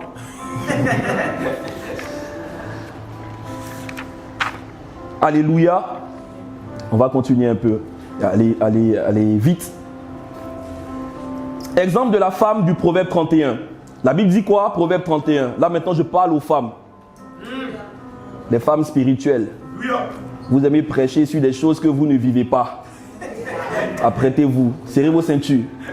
Alléluia. Proverbe 31, verset 15. Là je vais droit dans le mur. Diacre, regarde s'il n'y a pas des talons qui vont venir sur ma tête. Elle se lève alors qu'il fait encore nuit. Et elle donne la nourriture à sa famille et ses ordres à ses servantes. Les femmes qui se lèvent la nuit, elles sont où? Les femmes qui se lèvent la nuit, vous êtes où? Elles se lèvent la nuit pour faire quoi? Pour donner de la nourriture à sa famille. De quelle nourriture on parle ici? De la nourriture spirituelle. C'est vrai. En tant que femme, Dieu t'a établi afin d'être une colonne pour nourrir ta famille. C'est pas aller à la cuisine pour faire des... Je vais pas dire des choses ici, ma femme va me... Elle va m'attendre au tournant. Comme tu as dit ça devant le peuple là, ce soir tu manges pas. Ma chérie, toi me disais on mange spirituel et puis on mange aussi physique. Et donc, la nourriture qu'on doit donner, c'est d'abord la nourriture spirituelle. C'est très bien, lui, de faire à manger pour son mari. Les femmes, elles aiment ça. Quand ils mangent et puis, ma chérie, c'était très bon. Vous voyez, on apprécie. Mais s'il n'y a pas d'abord la nourriture spirituelle, comment est-ce qu'on peut vivre? Le monde est d'abord spirituel. C'est vrai. Avant d'être physique. Le monde est d'abord spirituel. Nos enfants, qui doit prier pour eux? Et la femme doit se lever la nuit. L'homme aussi doit se lever la nuit. Attention, l'homme lui-même, il a plus de responsabilités que la femme. C'est vrai. Mais la femme doit le faire. Et ces choses-là, si on ne le médite pas, comment on peut le savoir? Verset 26, toujours le même passage. Proverbe 31. Il est dit quoi? Elle fait quoi? Verset 26. Elle ouvre la bouche avec sagesse. Ah, bon, là, je ne vais plus revenir là-dessus. Tout à l'heure, j'en ai parlé. Elle ouvre la bouche avec sagesse et un enseignement plein de bonté est sur sa langue. Faisons attention à ce que nous disons. Matthieu, regarde pas ta femme. Regarde ici. Toi aussi, tu dois parler avec sagesse aussi. Alléluia. Voilà. Je ne dis pas ça pour indexer les femmes. Non. Amen. C'est pour encore plus vous motiver les femmes. vous avez quelque chose que Dieu a mis en vous. Vous n'êtes pas des moindres. Il n'y a pas de femme inférieure. Non. L'homme et la femme, c'est complémentaire. L'homme n'est rien sans la femme. Dieu nous a tendu un gros piège. Dieu a enlevé une partie de nous, la côte, et puis il a fabriqué la femme. Donc quand tu te maries, en fait, tu as une partie dans l'autre côté. Tu ne peux pas te passer, mon ami. C'est comme ça. C'est comme ça dans le monde spirituel. Alléluia. Et on doit prendre soin aussi de nos femmes. Aussi, pareil aussi, les femmes aussi, prendre soin de nos hommes. Et qui parle de soin, c'est vraiment l'entente. C'est vraiment prier ensemble. C'est vraiment jeûner ensemble. Faire les choses de Dieu ensemble. Alléluia. Amen. Méditer, c'est observer, analyser la vie d'une personne et en tirer des leçons. Analyser la vie d'une personne et en tirer des leçons. Même souvent, c'est même pas forcément dans la parole de Dieu. Mais quand tu regardes la vie de tes parents, tout à l'heure on a parlé des erreurs des hommes comme David, Abraham et autres. Mais même à travers la vie de tes proches, tu peux tirer des erreurs. Et ne pas tomber dedans. Tu dis, ah mais mon père il a fait ci, il a fait ça. Oui c'est vrai, il a fait des erreurs. Je ne veux pas le blâmer, mais quand il faisait ça en fait, Dieu voulait me montrer en fait que c'était un mauvais chemin. Donc je ne vais pas en fait faire comme lui. Quand tu vois un homme, peut-être voilà qui a excellé dans tout ce qui est, comment on dit ça, le business et autres. Et un jour on te dit que voilà c'était de la fraude fiscale et autres, machin, tout ça. Mais tu n'as pas fait pareil aussi. Mais souvent, on veut être riche en s'inspirant des mauvaises choses. Et moi, c'était un peu ça aussi à l'époque. Moi, j'avais des idées vraiment... Vous savez, il y avait un homme qu'on appelle Christophe Rocancourt. Qui le connaissait? Ou bien qui l'a connu? Voilà. C'est vraiment un ancien. Donc voilà, c'est un homme qui avait des idées vraiment ingénieuses. Mais dans le mal, dans le vol. Et j'aimais beaucoup suivre les trucs de Prison Lock, les trucs comme ça, là, les gens qui ont fait les gros coups, les trucs comme ça, pour voir un peu comment les gens... Mais en fait, moi, mon niveau de vol, en fait, je travaillais là-dessus. En fait, je prenais le temps de suivre des choses pour mettre en application. Parce que je me disais, si je dois, en fait, un jour tomber, il faut que je ne tombe pas, en fait, pour des miettes, quoi. Non, ça doit être un gros coup. Et plus c'est gros, plus tu as la possibilité de sortir facilement. Parce que là où il y a l'argent, il y a toujours les gens qui viennent rôder. Et c'était ça mes idées. Mais aujourd'hui, je prends mon temps pour m'asseoir sur la parole. Alléluia. Comme c'était aussi le cas avant. Pourquoi avant, on faisait des choses où on prenait le temps de bien placer? On te dit non, il y a une soirée, il y a une grande fête. Mon ami, tu vas chercher la chaussure 2 semaines avant. Il y a un mariage où 1 an avant, on prépare. Mais pourquoi pour Dieu, on ne prépare rien? Tu veux payer ta dîme, tu ne la prépares pas. Ton offrande, tu ne la prépares pas. Tu viens, tu regardes. Oh, j'ai 2 euros ici, là. Tu mets comme ça. Est-ce que Dieu peut agréer ça? Est-ce qu'on prend Dieu au sérieux? Si tu ne médites pas, comment tu peux savoir ces choses? Imagine-toi, tu es une femme et puis ton mari vient te donner une fleur comme ça. Allez. Et tu veux parler? Ah ben t'as la fleur, c'est bon là ma chérie. Allez. Quand même. Et c'est ce qu'on fait avec Dieu. Tout le temps. La manière. Comment on le fait? La condition du cœur. Est-ce que tu le donnes réellement avec un cœur humiliant? Un cœur qui veut vraiment donner parce qu'il aime Dieu. Pas dans la religiosité. Je vais laisser ce passage-là. On va aller rapidement. Dans Proverbe 24, verset 30. Rapidement. Proverbe 24, verset 30. Je suis passé près d'un champ d'un paresseux, près de la vigne d'un homme, dépourvu de bon sens. Verset 31. Je suis passé près du champ d'un paresseux, près de la vigne d'un homme dépourvu de bon sens. Verset suivant. Il est dit quoi, verset 31? Les épines y poussaient partout, les ronces couvraient le sol et son mur de pierre était écroulé. Verset suivant, 32. J'ai regardé bien attentivement et j'ai fait quoi? J'ai tiré instruction de ce que j'ai vu. C'est éteint? Ah ok, pardon. Ok, c'est bon. Alléluia. J'ai tiré instruction de ce que j'ai vu. Donc il est passé, il a vu une maison qui était bâtie, mais on revient au verset 30, pardon, où il y avait des choses qui étaient bizarres. Un champ il dit le champ d'un paresseux près de la vigne d'un homme dépourvu de bon sens. Verset 31.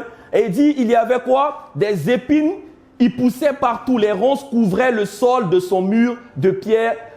Son mur de pierre, était écroulé. Donc c'est une maison qui n'est pas entretenue. Parce que la personne, elle est quoi? Elle est paresseuse. Donc quand tu passes et puis tu vois le voisin, tu dis, mais lui, tout le temps, il est dans sa maison, il ne sort pas, il est paresseux, il ne fait rien. Mais est-ce que toi, tu vas rester aussi comme lui? Tu vas te mettre au travail. Parce que tu as fait quoi? Au verset 32, il dit, qu'est-ce qu'il a fait? Il a regardé bien attentivement, médité attentivement, tiré des leçons. Et j'ai tiré instruction de ce que j'ai vu. J'ai tiré une leçon. J'ai tiré un enseignement de la vie de cette personne. Donc je ne dois pas reproduire ce que lui il a fait. C'est ça la méditation.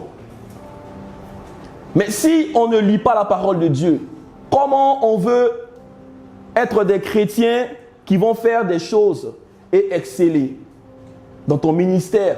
Est-ce que tu n'as pas vu des hommes de Dieu qui ont échoué sur certains plans? Est-ce que tu n'as pas vu Moïse, comme la parole le dit, qui a fait plein d'erreurs? Mais est-ce que Josué est tombé dans ces pièges-là? Non. Moïse a fait des erreurs. Moïse, il devait couper le prépuce de son fils. Il ne l'a pas fait. C'est sa femme qui l'a rappelé. J'en parlais avec ma femme une fois, cette histoire-là. Et c'est magnifique. C'est pour ça que voilà, les femmes aussi sont importantes. Ouais. Pourtant, Dieu l'avait choisi. Moïse, il devait faire quoi? Par le rocher. Il a coupé le rocher. Il devait être un homme qui pouvait se faire aider. Mais lui, tout le temps, il pouvait faire comme ça. Tout le monde, allez, venez, c'est moi l'homme de Dieu. Il prie, il prie, il prie, il prie. Il reste là des heures. Il ne fait rien d'autre. Le ministère va avancer comment? Un ministère à sens unique. Il fallait établir des gens pour pouvoir t'aider. On ne peut pas porter les choses seul. Et Josué, qui était son néophyte, il n'a pas fait les mêmes erreurs. Josué a vu. Et quand tu lis la parole de Dieu dans Josué 8, tu vois, on dit que Josué a fait quoi? Il a écrit la copie de ce que Moïse avait donné. Dieu dit dans Josué 1, verset 1, je crois, il dit Moïse, serviteur de Dieu. Mais Josué, serviteur de Moïse. Ouais. Toi, tu ne veux pas être serviteur de quelqu'un. Ah non, moi je suis serviteur de Dieu. On a le même Saint-Esprit. Ça, c'est les chrétiens rebelles, généralement, là. Ils parlent comme ça. On a le même Saint-Esprit. Mais vous n'avez pas fait le même sacrifice, mon frère. Attention. Attention. Ça, c'est l'orgueil. Ça ne veut pas dire que Dieu n'est pas avec toi. Ou bien Dieu ne veut pas que tu avances. Non. Mais Dieu passe toujours par quelqu'un pour travailler ton cœur, pour te rendre humble. Quand tu ne sais pas discerner ces choses-là, mais tu vas te cogner la tête. Et moi, je bénis le Seigneur tous les jours pour mes parents dans la foi. Amen. Alléluia. Il faut être reconnaissant pour ce que Dieu a fait pour nous. Savoir que Dieu a mis des gens sur notre chemin pour nous aider, pour nous accompagner. Regardez un homme, et on termine avec ça. Pour le reste, ça sera la prochaine fois. Alléluia. Allez chercher dans la parole de Dieu. Je vous donne des passages que vous pouvez méditer. Des travaux de maison. Daniel 9, versets 2 à 3. Les gens n'aiment pas le livre de Daniel. Ils disent c'est trop compliqué. Pourtant, il y a des révélations. Daniel 10, versets 8 à 12. 1 Samuel 3, versets 1 à 3. Amen. Pour la prochaine fois, on verra la suite par la grâce de Dieu. Mais allez méditer là-dessus. Un homme qui avait, je parlais tout à l'heure de qui? Est-ce que quelqu'un suivait le fil? Non? De pas Samson, bien avant de donner les versets. Non? Josué? Non, je parlais de Moïse, n'est-ce pas? Un homme comme Moïse était un homme qui avait vécu beaucoup de choses avec Dieu. Mais les erreurs qu'il a faites ont été souvent fatales. Quand Dieu donne beaucoup à un homme, Dieu va faire quoi? Il va demander beaucoup. Quand Dieu se révèle plus à toi, quand tu sais trop sur Dieu, il va vouloir aussi te demander beaucoup. Voilà pourquoi les gens souvent ont peur. Ils veulent suivre Dieu, mais ils vont à tâtons. Ils essaient de faire des choses un peu. Non, moi je suis chrétien, mais un chrétien un peu, voilà, léger. Je ne suis pas comme les autres là. Ils sont trop... Ça, ils sont trop radicaux. Non, moi, ça, non. La radicalité comme ça, là, non, c'est pas ça. Tout à l'heure, merci Seigneur, je parlais de Paul. Et je parlais des personnes qui vont nous accompagner sur le chemin de notre destinée. Paul a rencontré Jésus-Christ. La Bible dit quoi dans Acte 9? Que Paul était sur son cheval, il allait à Damas. Et la lumière est venue. Jésus lui-même apparaît. Et il dit, mais Paul, pourquoi me persécutes-tu? Parce que quand tu persécutes l'Église, c'est Jésus que tu persécutes. Alléluia. Et il a vu la lumière, il est tombé dans l'aveuglement. Et la Bible dit quoi? Que Paul, Acte 9, on va voir ça ensemble rapidement. Acte des Apôtres 9. Que quand Paul s'est levé, il cherchait en fait la direction. Acte des Apôtres 9, verset 6. Il est dit tremblant et saisi d'effroi, il dit, Seigneur, que veux-tu que je fasse? Il a rencontré Dieu et le Seigneur lui dit, lève-toi, entre dans la ville et on te dira.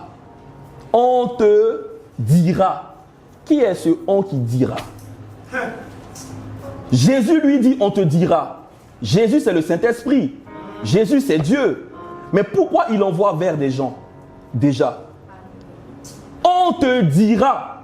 On te dira ce que tu dois faire. Les hommes qui l'accompagnaient demeuraient stupéfaits, Ils entendaient bien la voix, mais ils ne voyaient personne.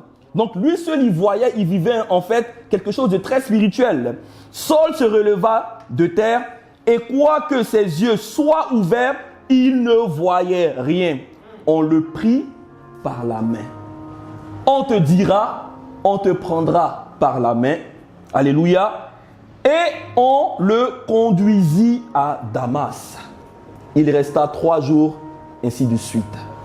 Il y a toujours un on dans ta vie que Dieu va mettre. Si tu ne sais pas savoir qui est le on de ta vie, tu vas stagner. Dieu a toujours travaillé avec des gens. Même si Dieu, dans toute sa puissance, a voulu que ça soit écrit par des hommes, sa parole soit écrite par des hommes, ce n'est pas toi qui vas épargner. Tu n'es pas Dieu. C'est un principe. C'est un principe. Dieu lui-même a travaillé avec des hommes. Toi, tu veux faire des choses seul. C'est que tu n'es pas humble. Tu n'as pas compris le caractère de Dieu. Et ces choses, on doit les apprendre. On doit les méditer. Alléluia. On va s'arrêter là pour aujourd'hui. Tu vas acclamer, acclame pour Jésus. Alléluia. Frères et sœurs, aujourd'hui, je crois que ce temps de parole était en même temps une prière. C'était une prière. J'ai vraiment demandé à Dieu, Seigneur, vraiment, aide-nous à pouvoir avoir la passion de la méditation. Toutes ces choses que je donne aujourd'hui, je vous assure, ce n'est pas des choses où je vais chercher. Il y a des choses qui sont en moi. Quand tu as la parole en toi, tu peux être là en train de parler de Dieu tous les jours. Les gens disent, mais dis lui, il abuse un peu. Mais c'est parce que toute ma prière, c'est Seigneur, remplis-moi de ta parole. Je ne veux pas sortir d'autres paroles que toi, ta parole. Que tout ce qui est en moi, ce soit toi en moi. Je ne veux pas autre chose que toi en moi. Que mon langage, ça soit ton langage. Que ma vision soit ta vision. Que tout ce que j'entende vienne de toi. Que ma marche soit ta marche. Rien d'autre que toi. Et c'est ce qu'on doit désirer. C'est ce à quoi on doit soupirer tous les jours.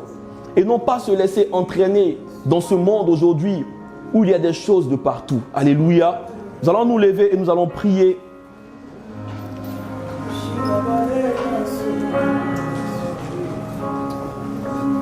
Tu vas rester là où tu es et tu vas prier avec moi.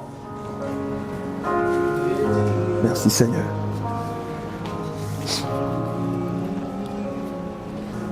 La méditation de la parole est plus qu'on peut bien le comprendre nous. Nous croyons souvent que prendre 15 minutes, 20 minutes pour lire la parole, c'est se tromper. Mais c'est pour vraiment être rempli de quelque chose. C'est pour être rempli de Dieu lui-même. Dans Jean 1, la parole nous dit, au commencement était la parole était avec Dieu, la parole était Dieu. Rien n'a été fait sans cette parole. Toutes choses ont été faites par la parole.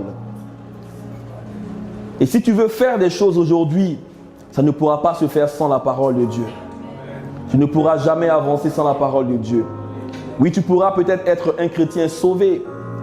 Et même encore pire, sans la parole de Dieu, tu risques même de rater le salut. Parce qu'on est sauvé en espérance. Le sang de Jésus est puissant, oui, c'est vrai. Mais tu peux te tromper, tu peux te fourvoyer, tu peux faire de grosses erreurs et passer à côté du but. Mais Dieu veut que nous puissions vraiment sortir de toutes ces distractions mondaines et de nous accrocher à la parole de Dieu, frères et sœurs. Voilà pourquoi j'aimerais que tu puisses prier avec moi. Tu peux ouvrir ta bouche et prier pour ta propre vie. Moi, je vais prier aujourd'hui pour ma propre vie. Parce que l'enseignement qui a été donné était ma prière pour toi.